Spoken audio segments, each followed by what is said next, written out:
దేవుని వాక్యమును మనం ధ్యానం చేసుకుందామండి. దేవునికి స్తోత్రం.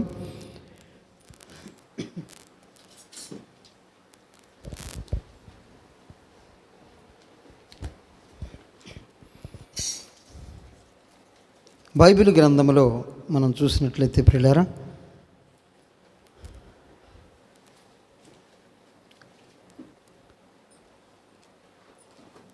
మరి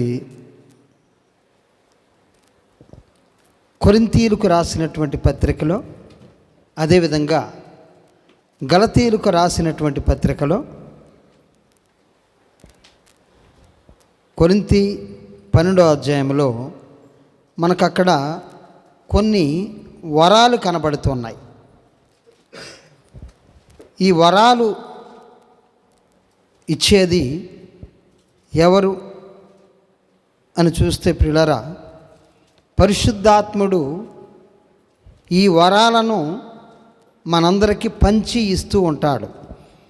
12వ అధ్యాయంలో మనం చూస్తే 8వ వచనం నుంచి 7వ వచనం నుంచి చదువు సహాయం చేయండి అమ్మా. 7వ వచనం. అయినను అందరి ప్రయోజనము కొరకు ప్రతివానికి ఆత్మ ప్రత్యక్షత బడుచున్నది.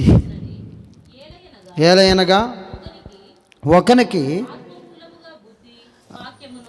ఆత్మ మూలముగా బుద్ధివాక్యమును, మరి ఒకనికి జ్ఞానవాక్యమును, మరి ఒకనికి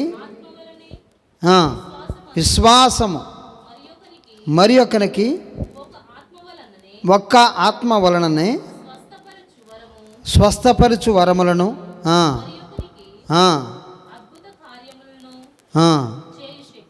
అద్భుత కార్యాలు చేయు శక్తియు, ప్రవచన వరమును, మరి ఒకనికి ఆత్మల వివేచనయు,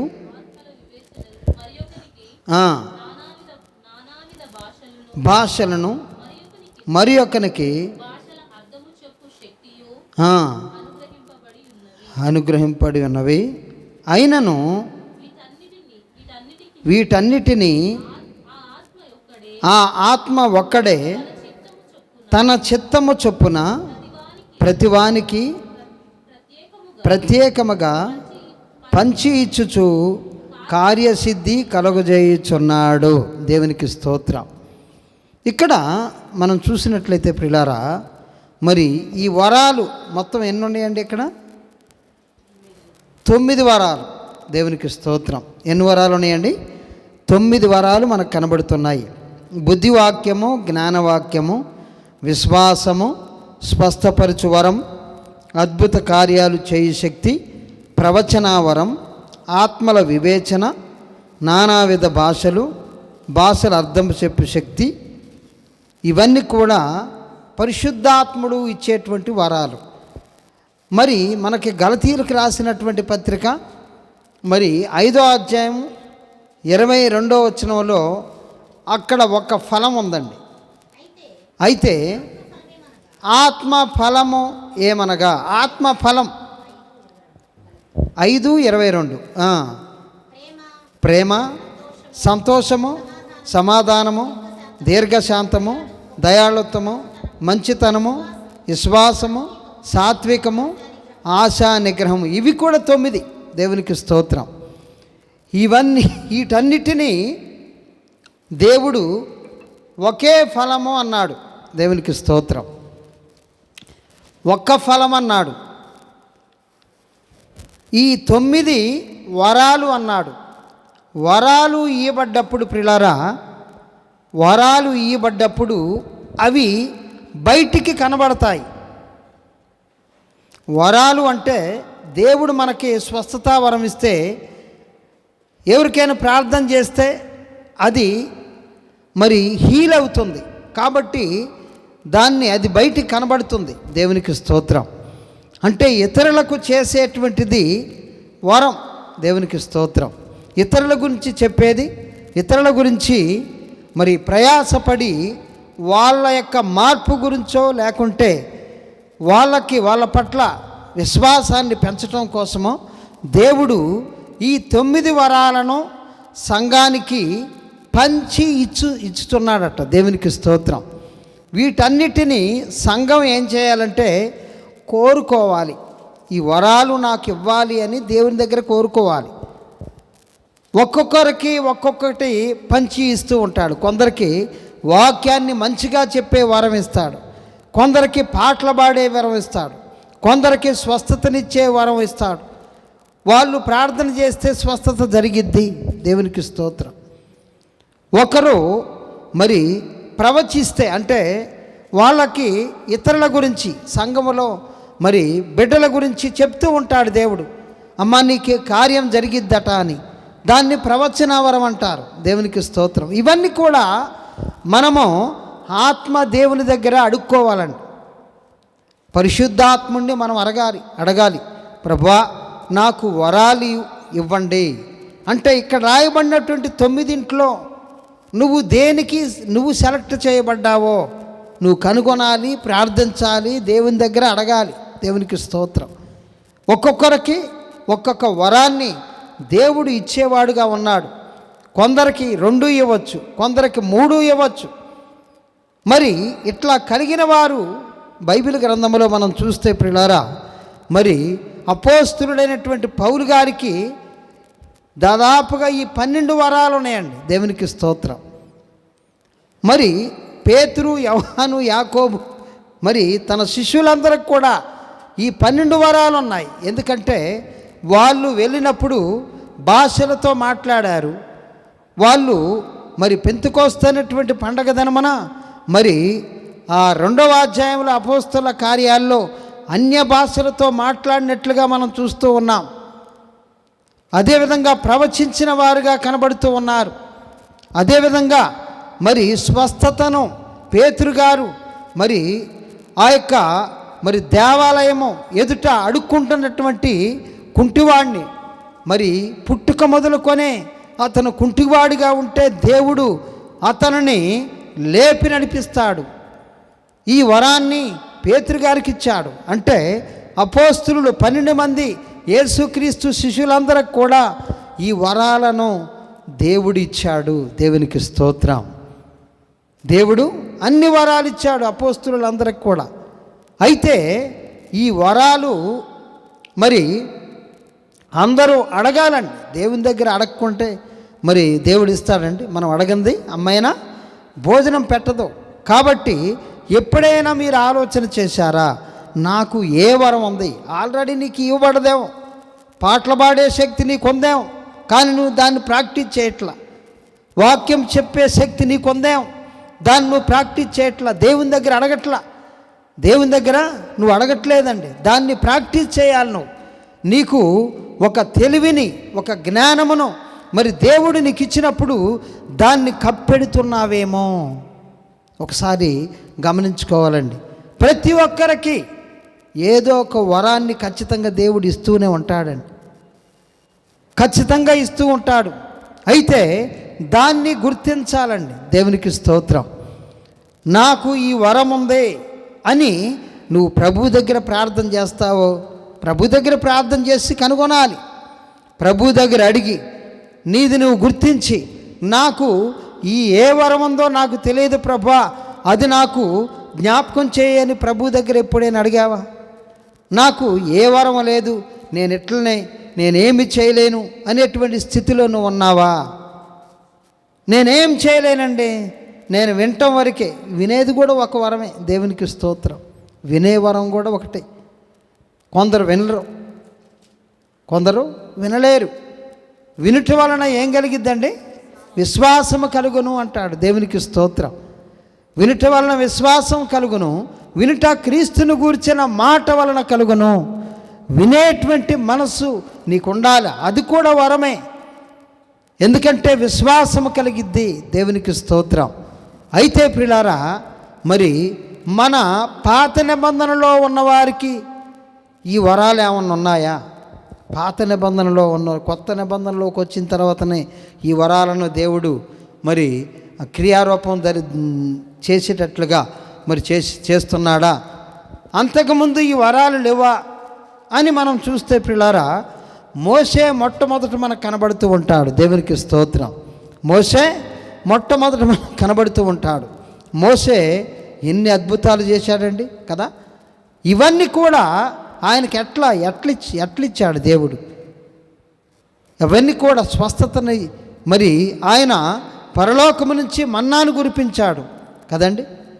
అద్భుతాలు, సూచక్రియలు, మహత్కార్యాలు జరిగించాడు.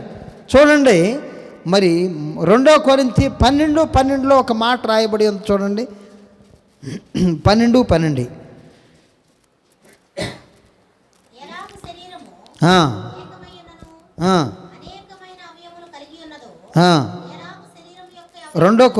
2 కొరింథీ 12:12 సూచక క్రియలను, అద్భుతములను, మహత్కార్యములను చేయుట వలన అపోస్తులుని యొక్క చిహ్నములు పూర్ణమైన ఓర్మితో మీ మధ్యను నిజముగా కనపరచబడెను. అంటే పౌలు గారు ఏమంటున్నాడంటే, నా ద్వారా సూచక్రియలు జరిగాయి, అద్భుతాలు జరిగాయి, మహత్కార్యాలు జరిగాయి. చేయుట వలన ఈ మూడిటిని చేయుట వలన అపోస్తులుని యొక్క చిహ్నములు పూర్ణమైన ఓర్మితో మీ మధ్యను నిజముగా కనబరచబడెను. అంటే తన గురించి తాను చెప్పుకుంటున్నాడండి. మిగతా అపోస్తుల గురించి, అందరి గురించి చెప్తూ ఉన్నాడు. అపోస్తుని యొక్క చిహ్నాలు, అతను అపోస్తులుడే అని చెప్పబడటానికి అద్భుతాలు, సూచక్రియలు జరగాలట, అద్భుతాలు జరగాలట, మహత్కార్యాలు జరగాలట. దేవునికి స్తోత్రం.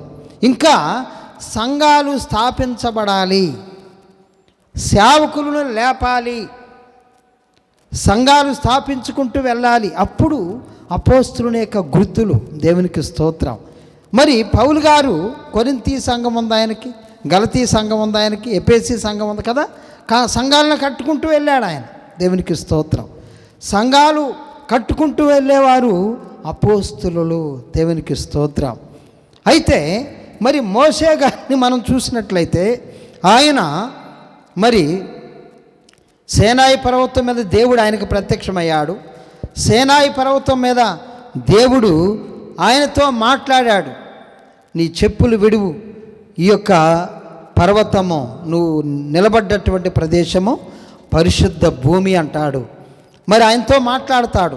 అట్ట మాట్లాడుతూ దేవుడు ఆయన్ని తయారు చేయటానికి దాదాపుగా 40 సంవత్సరాలు పట్టిందటండి. దేవునికి స్తోత్రం.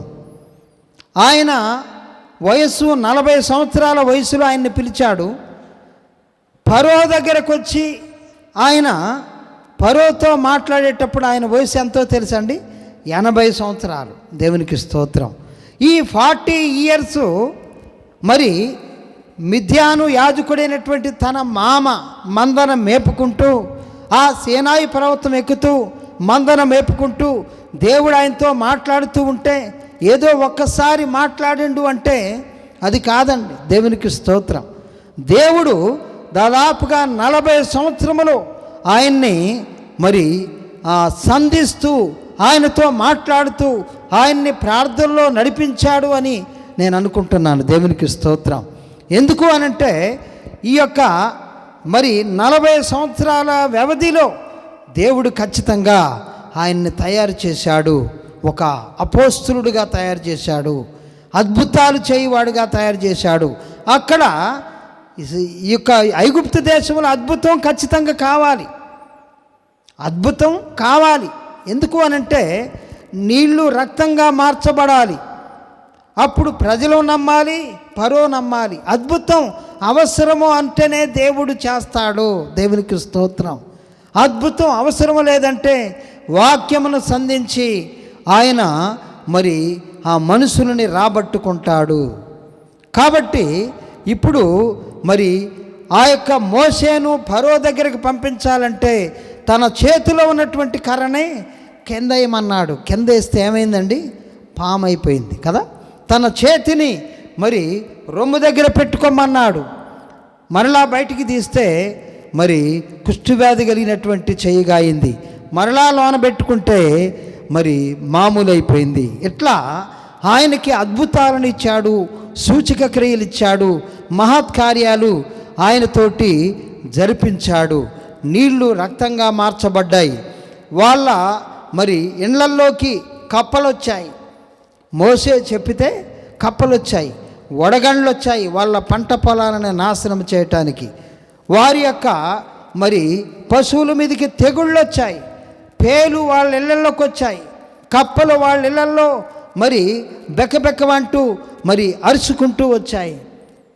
ఇవన్నీ అద్భుతాలు, ఇవన్నీ మహత్కార్యాలు, ఇవన్నీ కూడా మరి దేవుడు ఆయన చేత, అంటే కొత్త నిబంధనలోనే కాదు కానీ పాత నిబంధనలో కూడా ఈ యొక్క వరాలు ఉన్నాయి. దేవునికి స్తోత్రం, హల్లెలూయ. పాత నిబంధనలో కూడా ఈ వరాలని ఒక అపోస్తలుడిగా మరి మోషే గారిని దేవుడు తయారు చేశాడు. పరలోకము నుంచి మన్నాను కురిపించాడు. ఒక రాత్రికాల సమయంలోనే ఆ యొక్క ఎర్ర సముద్రమును చీల్చి, ఎర్ర సముద్రమును మరి ఎదురుగా ఉండి, మోషే ఈ కర్ర పట్టుకొని ఎర్ర సముద్రాన్ని చూపించు, నేను అద్భుతాన్ని చేస్తానన్నాడు. దేవునికి స్తోత్రం. చేశాడండి. తూర్పు గాలిని రప్పించి సముద్రాన్ని విడగొట్టాడు.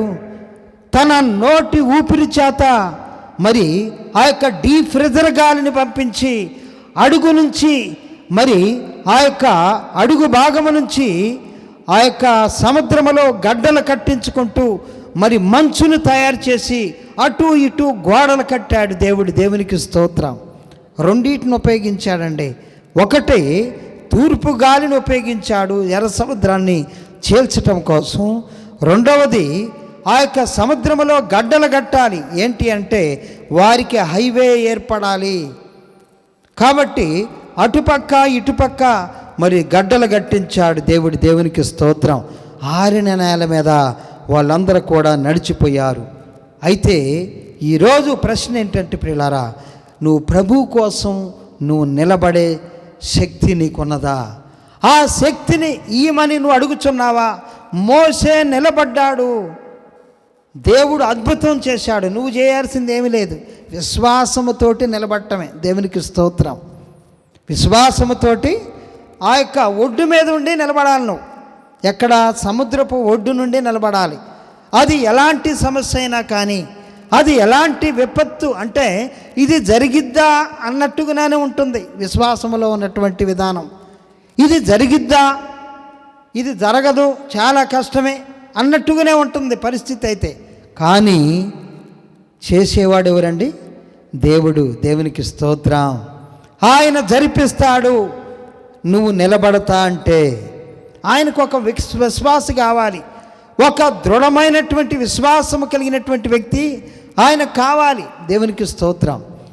గొప్ప విశ్వాసముతోటి అమూల్యమైన విశ్వాసం పొందుకున్నటువంటి వ్యక్తి ఆయన కావాలి.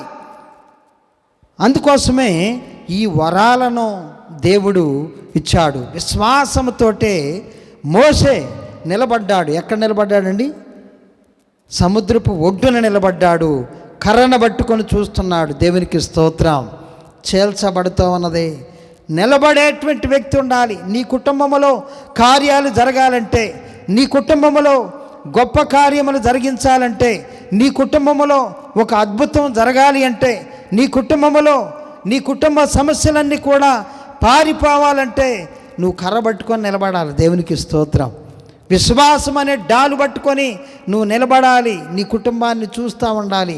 ఇది జరిగిస్తున్నావు తండ్రి, ఈ కార్యాన్ని జరిగించువాడవు నువ్వే అని నీ కుటుంబం వైపు చూస్తావో, మరి నీ ప్రక్కన ఉన్నటువంటి ప్రజల వైపు చూస్తావో, నువ్వు విశ్వాసం అనేటువంటి డాలును పట్టుకోవాలి.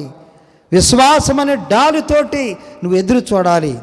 ఈ యొక్క వరాలు, ఫలం, ఈ రెండిట్లో కామన్గా ఏదున్నదో తెలుసండి? రెండిట్లో కామన్గా ఒకటి ఉంది. అందులో ఉంటుంది, ఇందులో ఉంటుంది. ఏంటిదండి? విశ్వాసం. దేవునికి స్తోత్రం. రెండిట్లో ఉంటుంది అది. విశ్వాసం లేకుండా దేవునికి ఇష్టమైనట అసాధ్యం. దేవుని యొద్దకు వచ్చేవాడు ఆయన ఉన్నాడని నమ్మాలి, తన్ను వెదుకు వారికి ఫలము దయచేయవడని నమ్మవలేను కదా. దేవునికి స్తోత్రం. ఎబ్రి 11:6 ఈ మాట రాయబడి ఉన్నది. విశ్వాసము లేకుండా దేవునికి ఇష్టడైనట అసాధ్యం.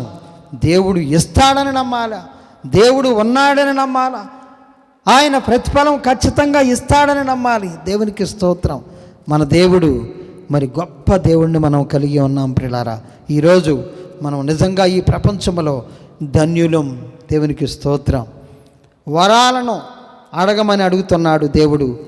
అడిగి నువ్వు పొందుకోమంటున్నాడు. ఫలమును నీకు దయచేస్తానంటున్నాడు. దేవునికి స్తోత్రం.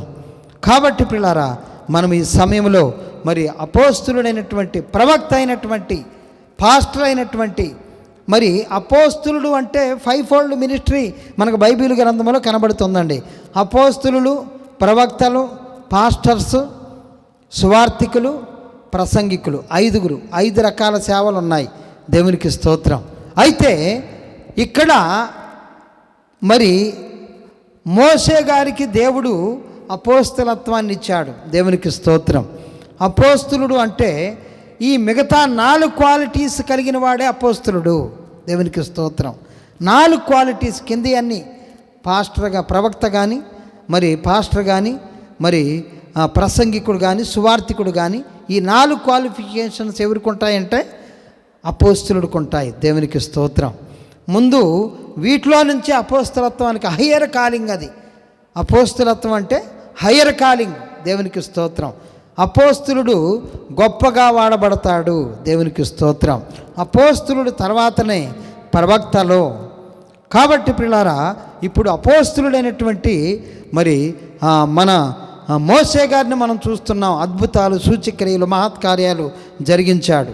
ఆ తర్వాత ఇంకొక వరాన్ని కూడా బైబిల్ గ్రంథంలో మనకు కనబడుతుంటుందండి. చూడండి, మరి పాత నిబంధనలో మరి మొదటి రాజుల గ్రంథం 10వ అధ్యాయము, మొదటి రాజుల గ్రంథం 10వ అధ్యాయము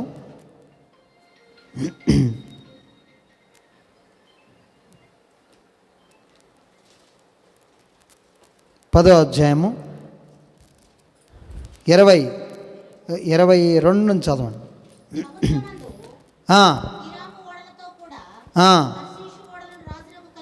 కలిగి ఉండెను.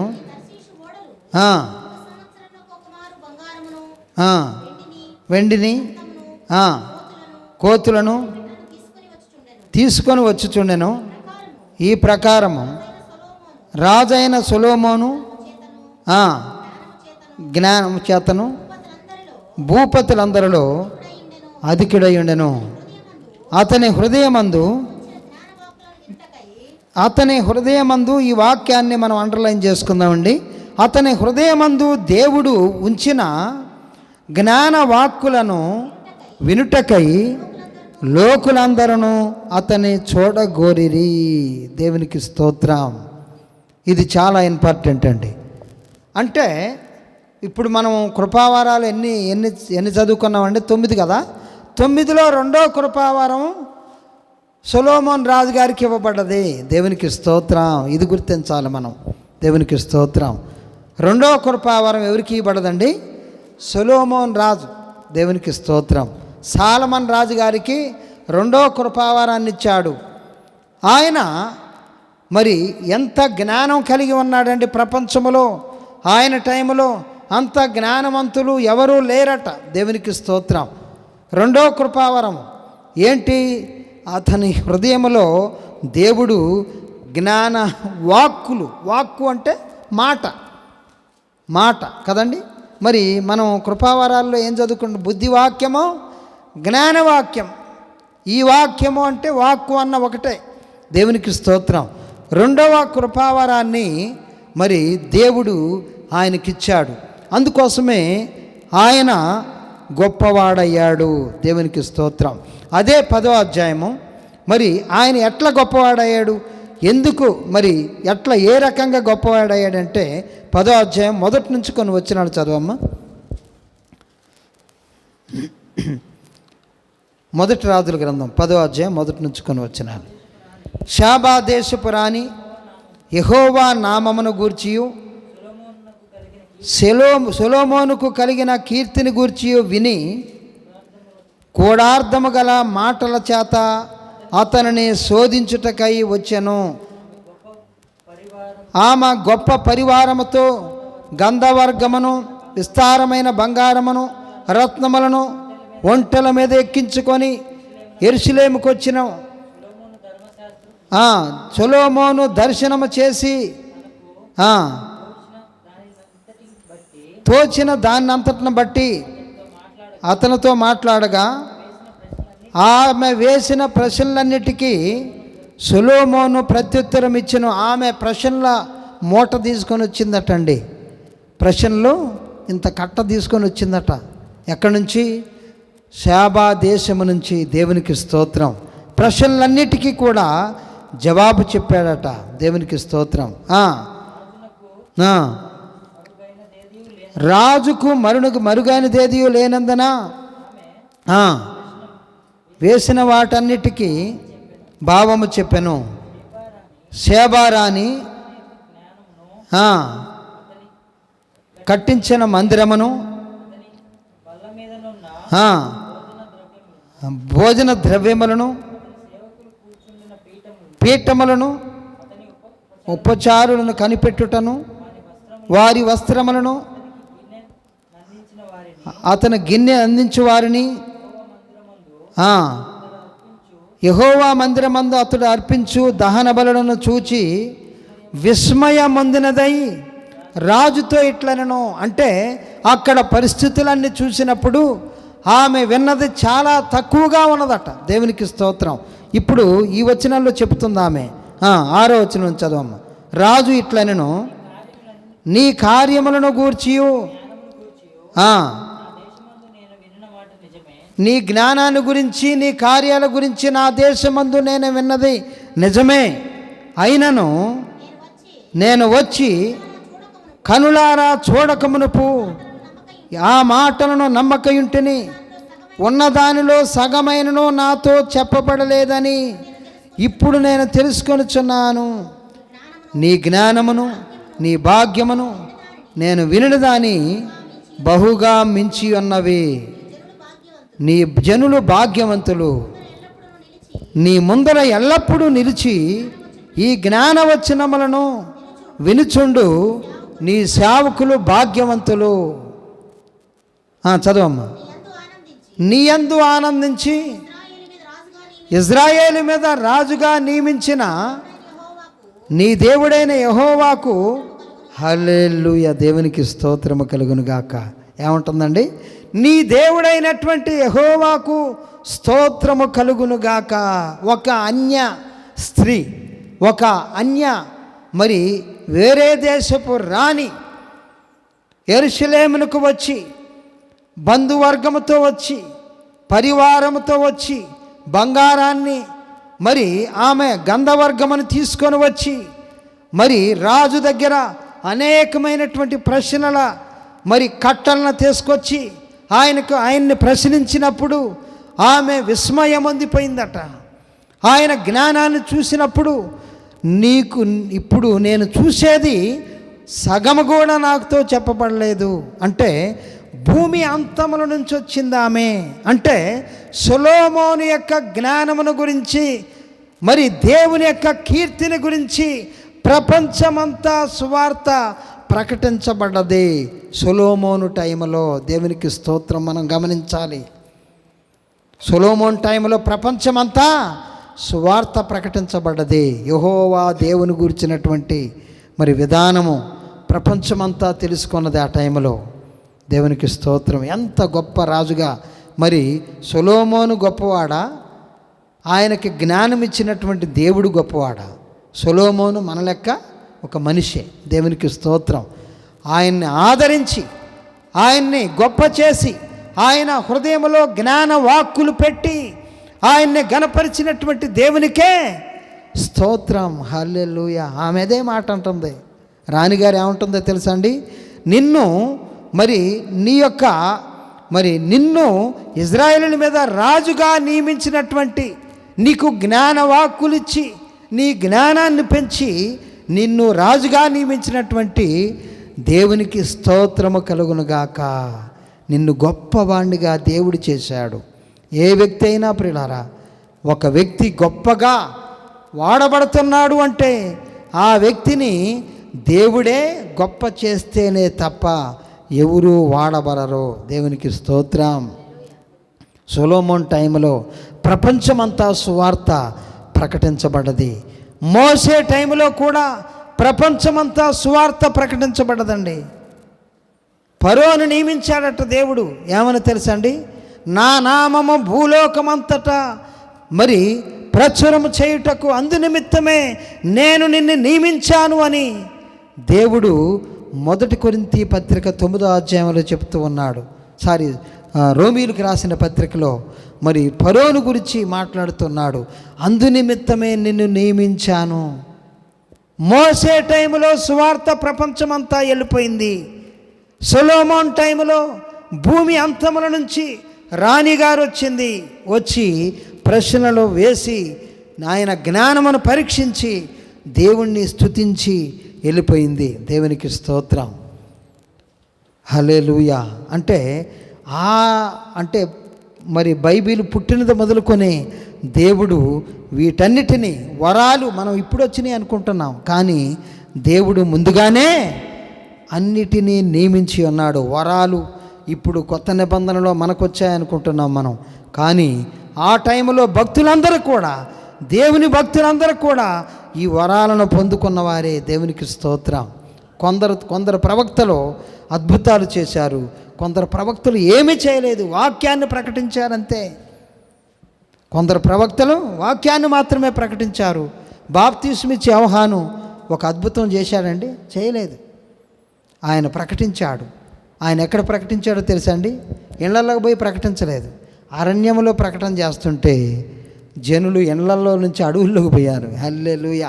అది ప్రవక్త యొక్క గొప్పతనం, దేవుని యొక్క గొప్పతనం. ఒక వ్యక్తిని, ఒక గడ్డి పోసన కూడా దేవుడు వాడుకోవాలనుకుంటే వాడుకుంటాడు. దేవునికి స్తోత్రం. హల్లెలూయా. సొలొమోన్ ఆ రోజు కనపరిచాడు. ఈరోజు నేను నిలబడతాను ప్రభు అని నువ్వు నిలబడితే నిన్ను కూడా వాడుకుంటాడు. వరాలనిచ్చి ఫలముతో నింపి. దేవునికి స్తోత్రం. నేనున్నాను ప్రభు అని నువ్వు చెప్పగలగాలి. ప్రభువా నేనున్నానయ్యా, నన్ను వాడుకో. నన్ను ఎట్లా వాడుకుంటావో వాడుకో. నీ సంఘములో నేను సభ్యురాలుగా ఉన్నాను, నన్ను వాడుకో ప్రభు. వాడిపోకముందే నన్ను వాడుకో ప్రభు అని నువ్వు అడగగలిగితే దేవుడు ఖచ్చితంగా వాడుకుంటాడు.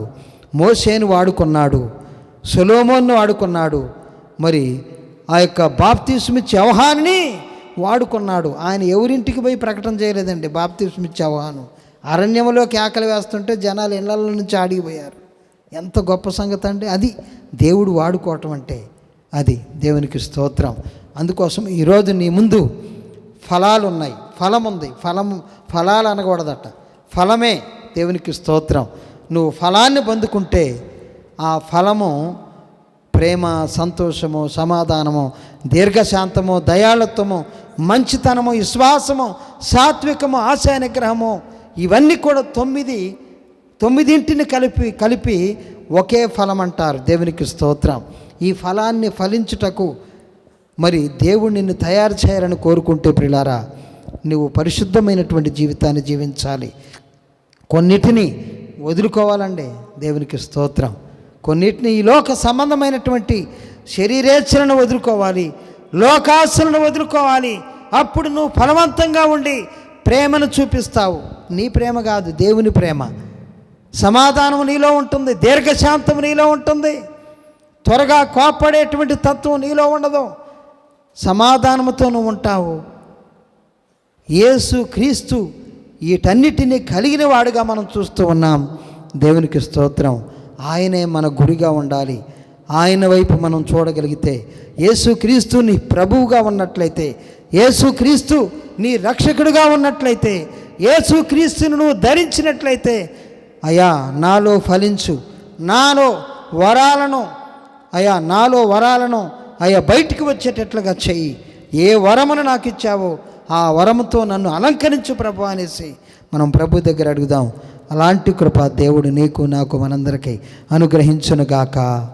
Amen, amen, amen.